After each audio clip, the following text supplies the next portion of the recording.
إن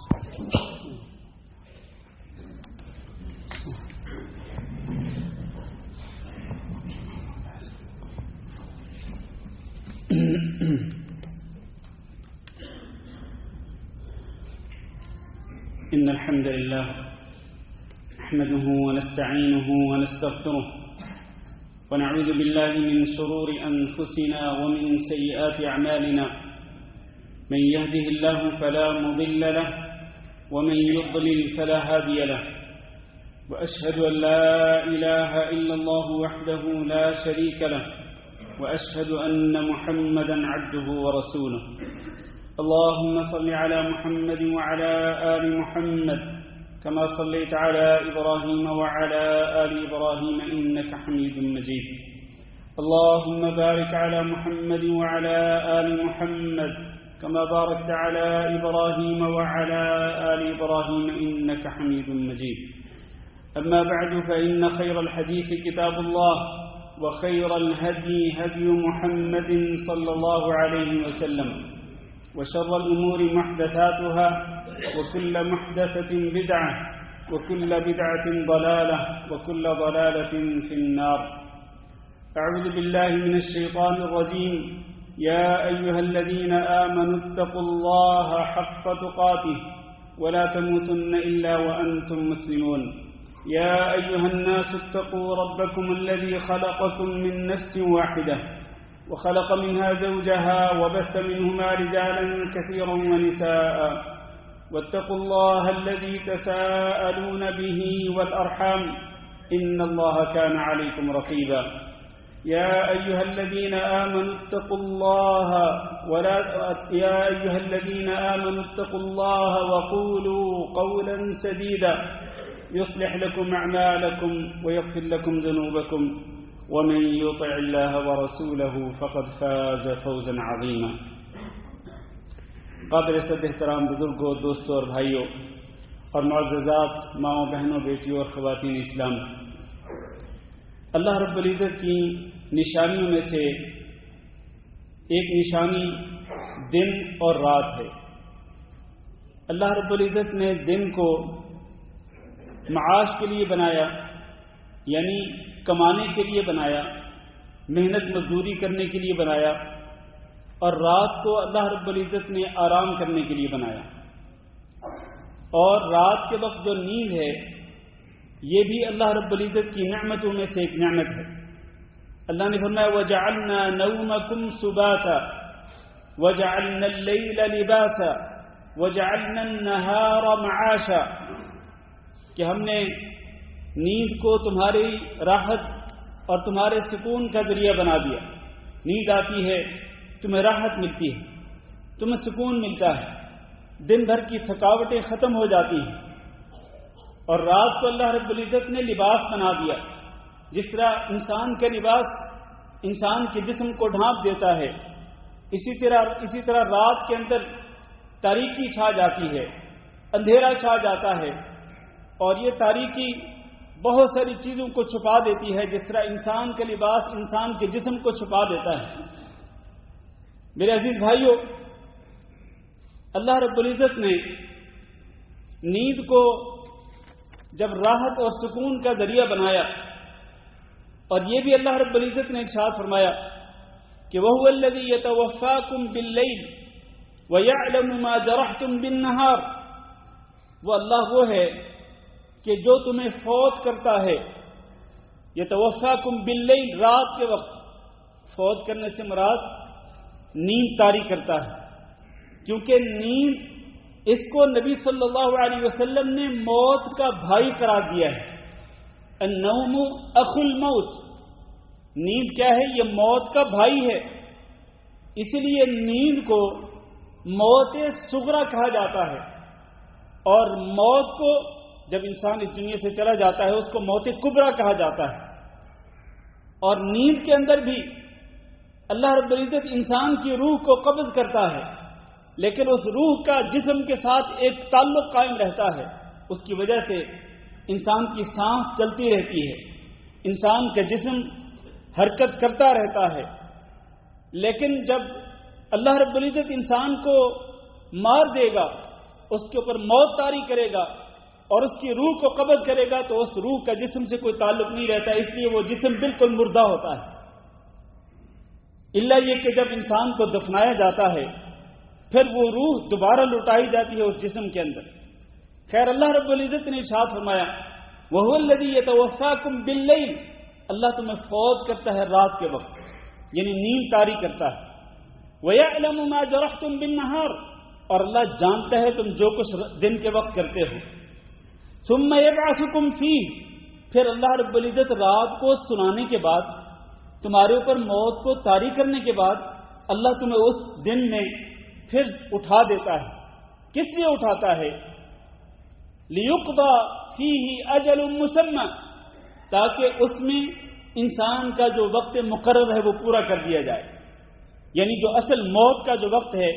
وہ وقت آنے تک اسی طرح انسان سوتا ہے، اٹھتا ہے، پھر سوتا ہے، پھر اٹھتا ہے، اور یہ سارا کچھ اللہ رب العزت کے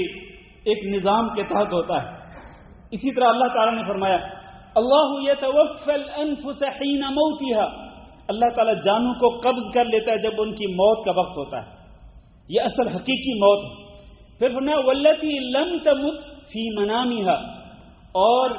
جو جانیں نہیں مری ہوتی اللہ ان کو بھی قبض کر لیتا ہے، کب؟ ان کی نیند کی حالت میں ان کو بھی اللہ تعالیٰ قبض کر لیتا ہے۔ فَيُمْسِكُ الَّتِي قَضَى عَلَيْهَا الْمَوْتِ، جس جان پہ اللہ رب العزت نے موت کا فیصلہ کر لیا ہوتا ہے اللہ تعالیٰ اس کی روح کو روک لیتا ہے، اس کی روح کو روک لیتا ہے اور اس کو واپس نہیں آنے دیتا۔ لیکن وَيُرْسِلُ الْأُخْرَى إِلَىٰ أَجَلٍ مُّسَمًّى، لیکن وہ جانیں جن کی موت کا اللہ نے فیصلہ نہیں کیا ہوتا اللہ ان کو چھوڑ دیتا ہے، یعنی ان کی روحوں کو چھوڑ دیتا ہے، اس لیے وہ لوگ جو ہیں وہ دوبارہ بیدار ہو جاتے ہیں اور اپنے اپنے کاموں میں لگ جاتے ہیں۔ خیر، یہ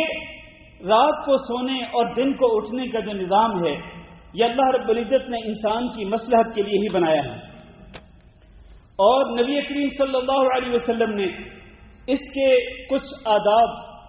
عملی طور پر بھی بیان فرمائے کہ آپ صلی اللہ علیہ وسلم کس طرح سوتے تھے اور کس وقت سوتے تھے اور کس حالت میں سوتے تھے، کیا کیا پڑھ کے سوتے تھے۔ نبی صلی اللہ علیہ وسلم نے عملی طور پر بھی بیان فرمایا اور خود اپنی احادیث مبارکہ کے ذریعے بھی کچھ آداب ذکر فرمائے۔ تو آئیے آج کے خطبہ جمعہ میں وہ آداب، سونے کے آداب اور نیند کے آداب بیان کرتے ہیں۔ آداب میں سے پہلی بات یہ ہے کہ عشاء کی نماز سے پہلے نہیں سونا چاہیے، اس لیے کہ حضرت ابو ہریرہ رضی اللہ تعالیٰ عنہ بیان کرتے ہیں کہ کان رسول اللہ صلی اللہ علیہ وسلم یکرہ النوم قبل العشاء والحدیث بعدها، کہ رسول اکرم صلی اللہ علیہ وسلم عشاء سے پہلے سونا ناپسند کرتے تھے اور عشاء کے بعد دنیاوی گفتگو میں رات کی قیمتی گھڑیوں کو گزارنا، اس کو بھی نبی صلی اللہ علیہ وسلم ناپسند فرماتے تھے۔ اور ابن عباس رضی اللہ تعالیٰ عنہ بیان کرتے ہیں کہ نہى عن النوم قبل العشاء، نبی صلی اللہ علیہ وسلم نے منع فرمایا، عشاء سے پہلے سونے سے بھی منع فرمایا اور عشاء کے بعد دنیاوی گفتگو میں اپنے اوقات کو ضائع کرنے سے بھی منع فرمایا نبی صلی اللہ علیہ وسلم نے۔ ان دونوں احادیث سے ثابت ہوا کہ نہ صرف یہ کہ عشاء کی نماز سے پہلے نبی صلی اللہ علیہ وسلم کو سونا ناپسند تھا، بلکہ نبی صلی اللہ علیہ وسلم نے اس سے منع بھی فرمایا، اس لیے عشاء سے پہلے نہیں سونا چاہیے، عشاء کی نماز کے بعد ہی سونا چاہیے۔ اور اس حدیث سے، ان دونوں حدیثوں سے یہ بھی ثابت ہوتا ہے کہ عشاء کی نماز کے بعد جلد از جلد انسان کو سونے کی کوشش کرنی چاہیے، اور دنیاوی گپ شپ کے اندر جس طرح کے لوگ محفلیں بپا کرتے ہیں، مجلسیں منعقد کرتے ہیں عشاء کی نماز کے بعد اور ان کے دیوانیے لگتے ہیں اور ان کے اندر وہ دنیاوی گفتگو میں اپنے قیمتی اوقات کو ضائع کر دیتے ہیں، پھر رات کو لیٹ سوتے ہیں، پھر یا تو فجر کی نماز کے لیے اٹھتے ہی نہیں یا پھر اٹھتے ہیں تو بہت لیٹ اٹھتے ہیں۔ تو یہ نقصانات ہیں نبی کریم صلی اللہ علیہ وسلم کی ان احادیث پہ عمل نہ کرنے کی وجہ سے۔ تو ایک تو یہ بات ہوئی کہ عشاء کی نماز سے پہلے سونا مکروہ ہے بلکہ ممنوع ہے، نبی صلی اللہ علیہ وسلم نے اس سے منع فرمایا۔ اور اس کے ساتھ ہی یہ بات بھی کہ عشاء کی نماز جو ہے یہ آپ باجماعت ادا کرنے کی کوشش کریں، اس لیے کہ نبی صلی اللہ علیہ وسلم نے ارشاد فرمایا کہ من شہد العشاء فی جماعت کان له قیام نصف لیلہ، جو بندہ عشاء کی نماز باجماعت ادا کرتا ہے اس کے لیے آدھی رات کے قیام کا ثواب لکھ دیا جاتا ہے۔ ومن صلی العشاء والفجر فی جماعہ، اور جو بندہ عشاء کی نماز بھی اور فجر کی نماز بھی دونوں نمازیں باجماعت ادا کرتا ہے، کان لہ کقیام لیلہ، اس کو پوری رات کے قیام کا ثواب دے دیا جاتا ہے۔ لہذا رات کو عشاء کی نماز سے پہلے سونا ممنوع ہے، اور عشاء کی نماز کیسے پڑھیں؟ مسجد میں آ کر باجماعت ادا کریں، اور اسی طرح پھر فجر کی نماز بھی باجماعت ادا کریں گے تو آپ کے لیے پوری رات کے قیام کا ثواب لکھا جائے گا۔ یہ بہت بڑی خیر ہے میرے عزیز بھائیوں، کہ جس سے آج بہت سارے لوگ محروم ہیں، اور بد نصیب ہیں وہ لوگ کہ جن کا تہجد کی نماز کے لیے بیدار ہونا تو دور کی بات ہے، اگر وہ عشاء کی نماز اور فجر کی نماز باجماعت نہیں پڑھتے تو وہ پوری رات کے قیام کے ثواب سے، پوری رات کی تہجد کی نماز اس کے ثواب سے محروم ہو جاتے ہیں۔ آپ سوچ سکتے ہیں کہ یہ کتنی بڑی بد نصیبی اور کتنی بڑی محرومی کی بات۔ اور پھر سونے سے پہلے انسان کو چاہیے کہ وضو کر کے سوئے۔ باوضو سونا نبی صلی اللہ علیہ وسلم کی سنتوں میں سے ایک سنت ہے، اور سونے کے آداب میں سے ایک ادب ہے، اور اس سلسلے میں 3 احادیث پیش کرنا چاہوں گا۔ ایک حدیث جس کے راوی حضرت البراء بن عازب رضی اللہ تعالیٰ عنہ، وہ کہتے ہیں نبی صلی اللہ علیہ وسلم نے ارشاد فرمایا، حدیث توجہ سے سنیے گا، اذا اتیت مضجعک، جب آپ اپنے بستر پہ آنا چاہیں، یعنی سونے کے لیے آپ ارادہ کر لیں کہ اب مجھے سونا ہے، تو کیا کریں؟ فتوضأ وضوءک للصلاۃ، ویسے ہی وضو کریں جیسا کہ آپ نماز کے لیے وضو کرتے ہیں۔ ایک، ثم اضطجع علی شقک الایمن، پھر اپنے دائیں پہلو پہ لیٹ جاؤ، ثم قل، پھر یہ دعا پڑھو۔ اس حدیث میں گویا 3 سنتیں بیان کی نبی صلی اللہ علیہ وسلم نے سونے کی سنتوں میں سے۔ پہلے وضو کرنا، پھر اپنے بستر پہ اپنے دائیں پہلو پہ لیٹنا، اور پھر یہ دعا پڑھنا، اللہم انی اسلمت وجہی الیک وفوضت امری الیک والجأت ظہری الیک رغبۃ ورہبۃ الیک لا ملجا ولا منجا منک الا الیک آمنت بکتابک الذی انزلت وبنبیک الذی ارسلت۔ اور نبی صلی اللہ علیہ وسلم نے حضرت براء بن عازب رضی اللہ تعالیٰ عنہ کو فرمایا کہ اگر تم یہ دعا پڑھ کے سوؤ گے اور اسی دوران اگر تمہاری موت آ گئی تو تمہاری موت فطرت اسلام پہ آئے گی۔ اور آپ نے فرمایا کہ تم رات کو سوتے وقت جو دعائیں پڑھو ان دعاؤں میں سے سب سے آخری دعا تمہاری یہی ہونی چاہیے، اس کے بعد تم کوئی اور نہ گفتگو کرو اور نہ ہی تم کو اور کوئی اور دعا پڑھو، سب سے آخری دعا یہی ہونی چاہیے۔ دوسری حدیث، نبی صلی اللہ علیہ وسلم نے فرمایا اپنے ان جسموں کو پاک کر لیا کرو، سونے سے پہلے باوضو ہو کر سویا کرو، کیونکہ جو بندہ بھی باوضو ہو کر سوتا ہے تو ایک فرشتہ اس کے ساتھ بستر میں اس کے ساتھ ہی رات گزارتا ہے، لا ينقلب ساعة من الليل الا قال، یہ بندہ جو کہ باوضو ہو کر سوتا ہے رات کو نیند کے دوران یہ جب بھی کروٹ بدلتا ہے تو اس وقت وہ فرشتہ جو اس کے ساتھ ہی رات گزار رہا ہوتا ہے وہ اس کے حق میں دعا کرتا ہے، اللہم اغفر لعبدک فانہ بات طاہرا، اے اللہ اپنے اس بندے کے گناہوں کو معاف کر دے، اس لیے کہ جب یہ سویا تھا تو وضو کی حالت میں سویا تھا۔ فرشتے کی دعاؤں کہ آپ مستحق بن سکتے ہیں، فرشتے کی دعاؤں کو آپ حاصل کر سکتے ہیں جب بھی آپ کروٹ بدلیں گے۔ نہیں معلوم رات میں سونے کے دوران انسان کتنی مرتبہ کروٹیں بدلتا ہوگا، تو جب بھی کروٹ بدلیں گے فرشتے کی طرف سے یہ دعا ہوگی آپ کے لیے، اللہم اغفر لعبدک، اے اللہ اپنے اس بندے کے گناہوں کو معاف کر دے۔ پھر تیسری حدیث نبی صلی اللہ علیہ وسلم نے فرمایا جو بندہ بھی رات کو دعا پڑھ کر باوضو حالت میں سوتا ہے اور پھر رات کی کسی بھی گھڑی میں وہ بیدار ہوتا ہے، پھر وہ اللہ رب العزت سے دن اور رات کی کسی بھی خیر کا سوال کرتا ہے، دنیا اور آخرت کی، دنیا اور آخرت کی کسی بھی خیر کا سوال کرتا ہے، اللہ سے مانگتا ہے کوئی بھی خیر، چاہے اس کا تعلق دنیا سے ہو چاہے اس کا تعلق آخرت سے ہو، الا اعطاہ ایاہ، اللہ تعالیٰ اس کو وہ خیر عطا فرما دیتا ہے۔ یہ 3 احادیث آپ نے سنی سونے سے پہلے وضو کی فضیلت کے حوالے سے۔ تیسری بات، ایک انسان اگر جنبی ہو، جنابت کی حالت میں ہو، تو اس کے لیے یہ ہے کہ وہ باوضو ہو کر سوئے۔ حضرت عائشہ رضی اللہ تعالیٰ نے بیان کرتی ہیں کہ نبی صلی اللہ علیہ وسلم جب جنبی ہوتے اور آپ سونا چاہتے تو سونے سے پہلے آپ صلی اللہ علیہ وسلم ویسے ہی وضو کرتے تھے جیسے کہ نبی صلی اللہ علیہ وسلم نماز کے لیے وضو کرتے تھے۔ چوتھی بات یہ ہے کہ سونے سے پہلے اپنے بستر کو جھاڑ لینا چاہیے۔ نبی صلی اللہ علیہ وسلم کے ارشاد گرامی ہے کہ تم میں سے کوئی شخص جب بھی اپنے بستر پہ آئے سونے کے لیے تو وہ اپنے کپڑے کے کسی کنارے سے، اپنے کپڑے کے کسی کنارے کے ساتھ وہ اپنے بستر کو جھاڑ لے، اس لیے کہ اس کو نہیں معلوم کہ اس کے بعد اس کے بستر پہ کیا آیا۔ کوئی ایسے موذی جانور ہو سکتے ہیں، ایسے کیڑے مکوڑے ہو سکتے ہیں جو اس کو ایذا پہنچائیں، تو ایسی چیزوں سے نجات پانے کے لیے انسان کو اپنے بستر کو سونے سے پہلے جھاڑ لینا چاہیے۔ اور پھر رات کو جب سوئیں، میرے بھائیوں، ابھی میں نے ایک حدیث بیان کی کہ رات کو سونے سے پہلے آپ عشاء کی نماز باجماعت پڑھیں گے اور فجر کی نماز باجماعت پڑھیں گے تو آپ کو پوری رات کے قیام کا ثواب ملے گا۔ اور اسی طرح اگر آپ سوتے ہیں تہجد کی نیت کر کے، تہجد کی نیت کر کے سوتے ہیں،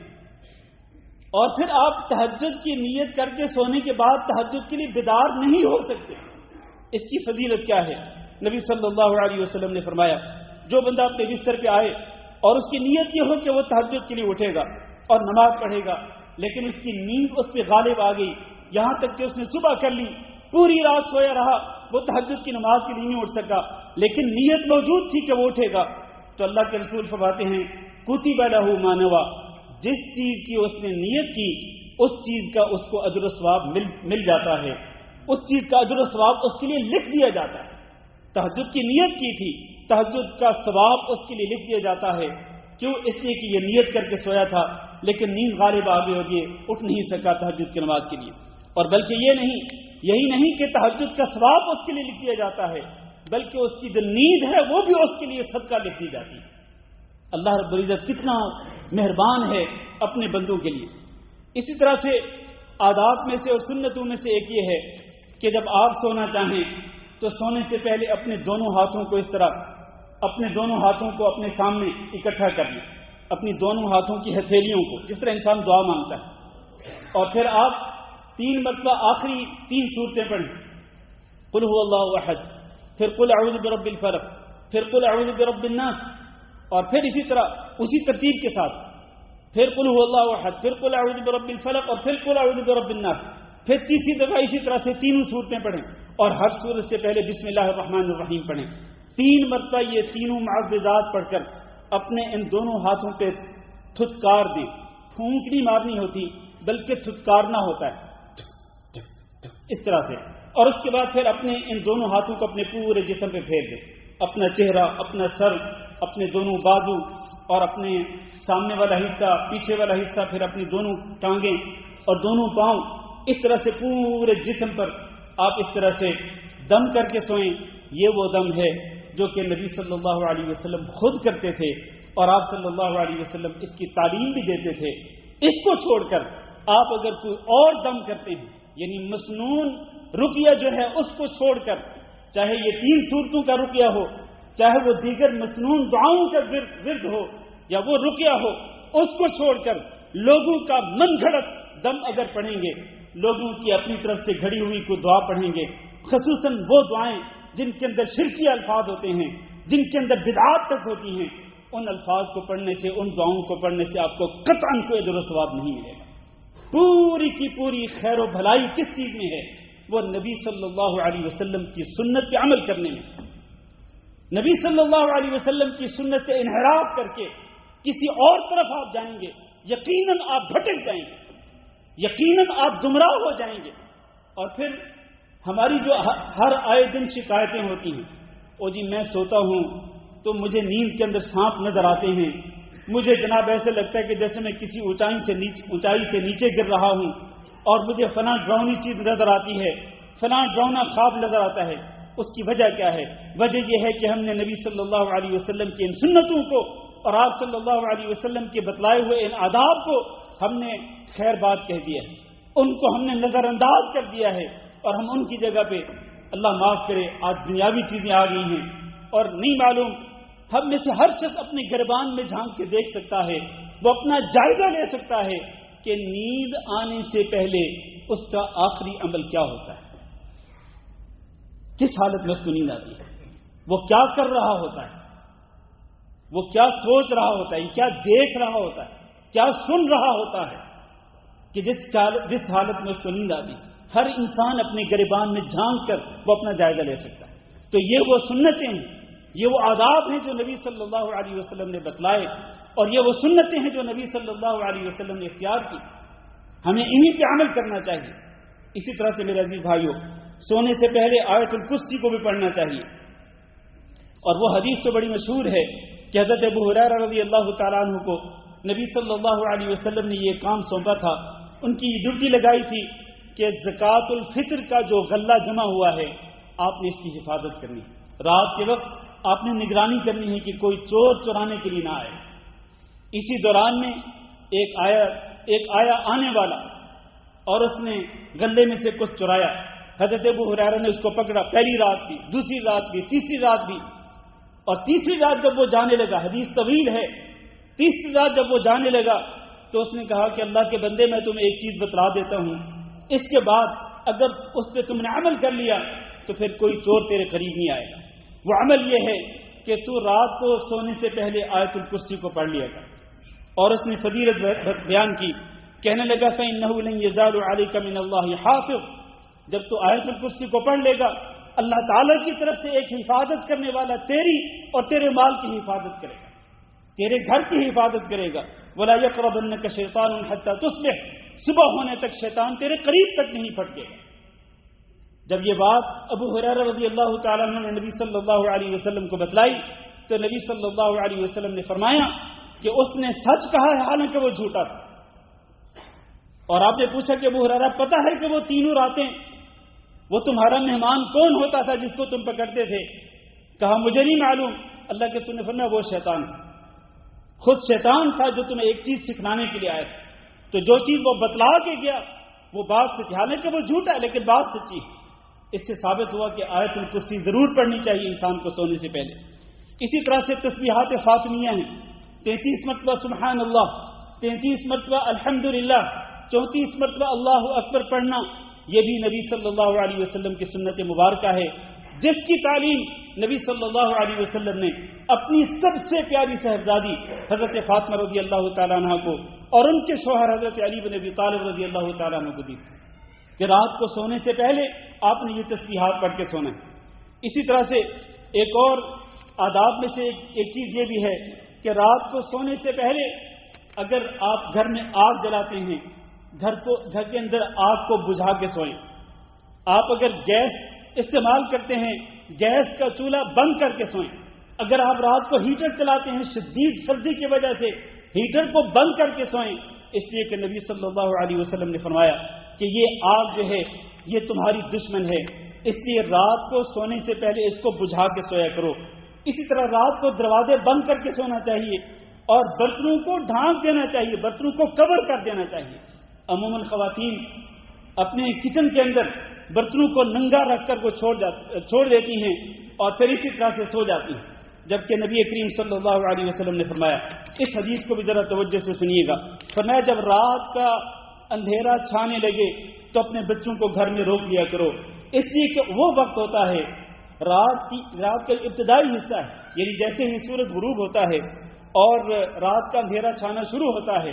تو اس ابتدائی حصے کے اندر شیطان منتشر ہو جاتے ہیں، پھیل جاتے ہیں اور وہ تمہارے بچوں کو نقصان بھی پہنچا سکتے ہیں، اس لیے اس گھڑی کے اندر اپنے بچوں کو اپنے گھروں کے اندر روکا کرو۔ دوسری بات فرمائی کہ تم سونے سے پہلے تم اپنے گھر کے دروازوں کو بند کر کے سویا کرو بسم اللہ پڑھ کر، اسی طرح اپنے چراغوں کو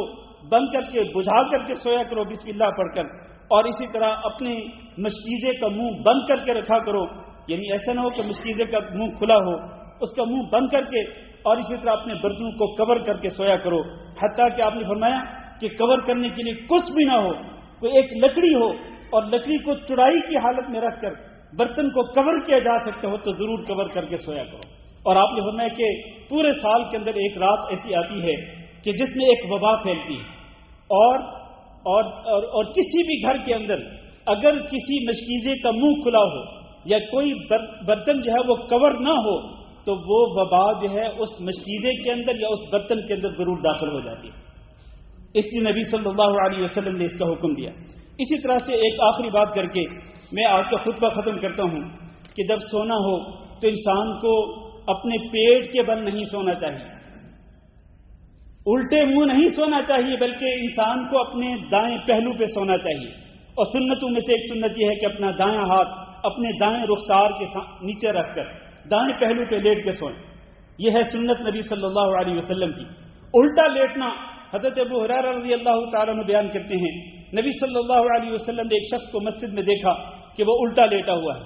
آپ آئے، آپ نے اس کو اپنے پاؤں سے ٹھوکر ماری، حالانکہ نبی صلی اللہ علیہ وسلم کی یہ عادت مبارکہ نہیں تھی کہ آپ اس طرح کسی کو ٹھوکر ماریں یا آپ اس طرح کسی کو ڈانٹیں سختی کے ساتھ، لیکن اس بندے کا عمل ہی اتنا برا تھا کہ نبی صلی اللہ علیہ وسلم نے پاؤں سے ٹھوکر مار کے اس کو کہا کہ یہ جو تمہارا لیٹنا ہے نا، اس کو اللہ رب العزت پسند نہیں کرتا اور اللہ رب العزت اس کو ناپسند کرتا ہے۔ اس لیے آپ نے فرمایا کہ تم سیدھے ہو کے لیٹو، یعنی کہ یا تو اپنے دائیں کروٹ پہ لیٹو، دائیں پہلو پہ لیٹو، یا پھر سیدھے لیٹو۔ الٹا لیٹنا اس سے منع کیا نبی صلی اللہ علیہ وسلم نے۔ میرے بھائیوں، یہ کچھ آداب تھے ضروری جن کا ذکر کرنا میں نے مناسب سمجھا۔ نیند کے آداب میں اللہ تعالیٰ سے دعا کرتے ہیں کہ اللہ رب العزت ہم سب کو ان آداب پر عمل کرنے کی توفیق دے، اور اللہ رب العزت ہمیں ان سنتوں پر عمل کرنے کی توفیق دے۔ استغفر اللہ لی ولکم ولسائر المسلمین فاستغفروہ انہ هو الغفور الرحیم۔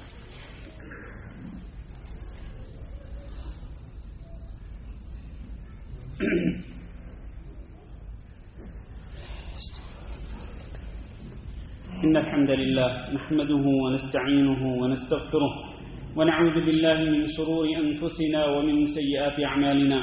من يهده الله فلا مضل له ومن يضلل فلا هادي له، وأشهد أن لا إله إلا الله وحده لا شريك له، وأشهد أن محمدا عبده ورسوله۔ اللهم صل على محمد وعلى آل محمد كما صليت على إبراهيم وعلى آل إبراهيم إنك حميد مجيد۔ اللهم بارك على محمد وعلى آل محمد كما باركت على إبراهيم وعلى آل إبراهيم إنك حميد مجيد۔ أما بعد، عزیز بھائیو اور دوستو، سونے سے پہلے کے جو اذکار ہیں ان اذکار میں سے کچھ اذکار میں نے پہلے خطبہ جمعہ میں بیان کیے ہیں۔ معوذات ہیں اور ان کو پڑھنے کا طریقہ آیت الکرسی ہے، اور اسی طرح وہ البراء بن عازب کی حدیث میں بیان کی گئی دعا اللہم اسلمت نفسی الیک وفوضت امری الیک والجأت ظہری الیک، آخر تک یہ دعا۔ اسی طرح سے نبی صلی اللہ علیہ وسلم سونے سے پہلے یہ دعا 3 مرتبہ پڑھتے تھے، رب قینی عذابک یوم تبعث عبادک، رب قینی عذابک یوم تبعث عبادک۔ اس کا معنی کیا ہے؟ معنی یہ کہ اے میرے رب، مجھے اپنے عذاب سے بچانا اس دن جس دن تو اپنے بندوں کو اٹھائے۔ یہ دعا کون فرماتے ہیں؟ نبی صلی اللہ علیہ وسلم، امام الانبیاء، سید الرسل، حضرت محمد صلی اللہ علیہ وسلم، کہ اگر ان کی کوئی بشری خطائیں تھیں بھی اللہ رب العزت نے وہ معاف کر دی تھی، لیکن اس کے باوجود نبی صلی اللہ علیہ وسلم رات کو سونے سے پہلے اللہ رب العزت سے اس کے عذاب سے اللہ کی پناہ طلب کرتے تھے کہ اللہ مجھے اس دن کے عذاب سے بچانا کہ جس دن تو اپنے بندوں کو اٹھائے گا، یعنی قیامت کے دن کے عذاب سے۔ ایک یہ دعا۔ اسی طرح سے نبی صلی اللہ علیہ وسلم سورۃ الکافرون، قل یا ایھا الکافرون بھی رات کو سونے سے پہلے پڑھتے تھے۔ اسی طرح سورۃ الملک اور اسی طرح سورۃ السجدہ الف لام میم تنزیل، یہ 2 سورتیں بھی نبی صلی اللہ علیہ وسلم سونے سے پہلے پڑھتے تھے۔ اسی طرح ایک عام دعا ہے اللہم بسمک اموت واحیا، یہ تو عام دعا ہے اور اکثر و بیشتر لوگوں کو بس یہی دعا اور بچوں کو یہی دعا یاد کرائی جاتی ہے۔ حالانکہ اس کے علاوہ جتنی بھی دعائیں ہیں جو میں نے ذکر کی وہ بھی، اور جو میں نے ذکر نہیں کی، ابھی اور بھی کئی دعائیں جو میں نے ذکر نہیں کی، ان دعاؤں کو بھی یاد کر کے وہ پڑھ کے سونی چاہیے۔ اسی طرح میرے بھائیوں، وہ شخص جس کو یہ یقین ہو کہ وہ تہجد کی نماز کے لیے بیدار نہیں ہو سکے گا، اس کے لیے سنت یہ ہے کہ وہ سونے سے پہلے وتر کی نماز پڑھ کے سوئے، چاہے تو وہ عشاء کی نماز کے فوراً بعد پڑھ لے، اور چاہے تو اس کو تھوڑا سا مؤخر کر کے سونے سے پہلے وہ 2 رکعت نفل نماز پڑھ لے۔ وضو تو کرنا ہی ہے، جیسا کہ ابھی آپ نے سنا، وضو کر کے 2 رکعت نماز نفل پڑھ لے، اس کے بعد 1 وتر پڑھ لے۔ اس کی وصیت کی نبی صلی اللہ علیہ وسلم نے حضرت ابو ہریرہ رضی اللہ تعالیٰ عنہ کو 3 باتوں کی وصیت فرمائی۔ ایک یہ تھی، 3 میں سے ایک یہ کہ رات کو سونے سے پہلے وتر کی نماز پڑھ کے سونا، اسی طرح مہینے میں 3 دن کے روزے رکھنا، اور اسی طرح نماز چاشت کی 2 رکعت ادا کرنا۔ ان تینوں اعمال کی وصیت فرمائی نبی صلی اللہ علیہ وسلم نے اپنے پیارے صحابی حضرت ابو ہریرہ رضی اللہ تعالیٰ عنہ کو۔ ہاں، جس کو یقین ہو کہ اس نے تہجد کی نماز کے لیے بیدار ہونا ہے، اس کے لیے یہ ارشاد ہے نبی صلی اللہ علیہ وسلم کا کہ اجعلوا آخر صلاتکم باللیل وطرا، کہ تم رات کی آخری نماز وطر کو بناؤ۔ اسی طرح میرے عزیز بھائیو، میں بس آخری بات ذکر کر کے خطبہ ختم کر رہا ہوں کہ انسان اگر سوتا ہے اور سوتے ہوئے درمیان میں اگر اس کی آنکھ کھلتی ہے، وہ جاگ جاتا ہے، تو جب اچانک وہ بیدار ہو، اس کی آنکھ کھلے، تو اس وقت بھی اس کو ایک دعا پڑھنی چاہیے۔ اور وہ دعا کیا ہے؟ نبی صلی اللہ علیہ وسلم نے فرمایا، جس بندے کی رات کو آنکھ کھلے اور پھر وہ یہ دعا پڑھے، لا الہ الا اللہ وحدہ لا شریک لہ لہ الملک ولہ الحمد وہو علی کل شیء قدیر، اور اس کے بعد پھر وہ جو 5 کلمات ہیں تسبیحات کے، سبحان اللہ والحمد للہ ولا الہ الا اللہ واللہ اکبر ولا حول ولا قوة الا باللہ، یہ دعا پڑھے تو آپ صلی اللہ علیہ وسلم نے فرمایا کہ اس کے بعد وہ جو بھی دعا کرے گا اللہ رب العزت اس کی دعا کو قبول فرمائے گا، اور اس کے بعد اگر وہ اٹھے گا وضو کر کے نماز پڑھے گا تو اللہ رب العزت اس کی نماز کو بھی قبول فرمائے گا۔ یہ کچھ آداب تھے نیند کے آداب، نیند کی سنتوں میں سے بعض سنتیں جو میں نے بیان کی ہیں۔ جس طرح یہ سونے کے کچھ آداب ہیں، اسی طرح پھر بیدار ہونے کے بھی، جاگنے کے بھی کچھ آداب ہیں، جاگنے کی بھی کچھ سنتیں ہیں۔ انشاءاللہ پھر کبھی وقت ملا تو جاگنے کے آداب بھی بیان کریں گے۔ اللہ تعالیٰ سے دعا کرتے ہیں کہ اللہ رب العزت ہم سب کو اپنے دین پر عمل کرنے والا بنا دے۔ اللہ رب العزت ہم سب کو نبی صلی اللہ علیہ وسلم کی پیاری سنتوں پر عمل کرنے والا بنا دے، اور آپ صلی اللہ علیہ وسلم کی پیاری سنتوں کے اندر جتنی برکات ہیں، جتنے فضائل ہیں، جتنی اس کے اندر خیر و بھلائی ہے، اللہ تعالی ہم سب کو وہ برکات اور وہ رحمتیں اور وہ خیر و برکت نصیب فرمائے۔ اللهم اغفر لنا وللمؤمنين والمؤمنات وللمسلمين والمسلمات الأحياء منهم والأموات، اللهم وانصر عبادك المستضعفين في كل مكان، اللهم انصر عبادك المسلمين عبادك المستضعفين في فلسطين وفي كل مكان يا رب العالمين، اللهم انصرهم على أعدائك يا رب العالمين، اللهم انصر إخواننا المسلمين، اللهم انصر إخواننا المسلمين في كل مكان، إنك على كل شيء قدير، اللهم فرج هم المهمومين ونفس كرب المكروبين واقض الدين عن المدينين واشف مرضانا ومرضى المسلمين، اللهم إنا نسألك العفو والعافية والمعافاة الدائمة في الدنيا والآخرة. عباد الله، إن الله يأمر بالعدل والإحسان وإيتاء ذي القربى وينهى عن الفحشاء والمنكر والبغي يعظكم لعلكم تذكرون. سبحان ربك رب العزة عما يصفون وسلام على المرسلين والحمد لله رب العالمين.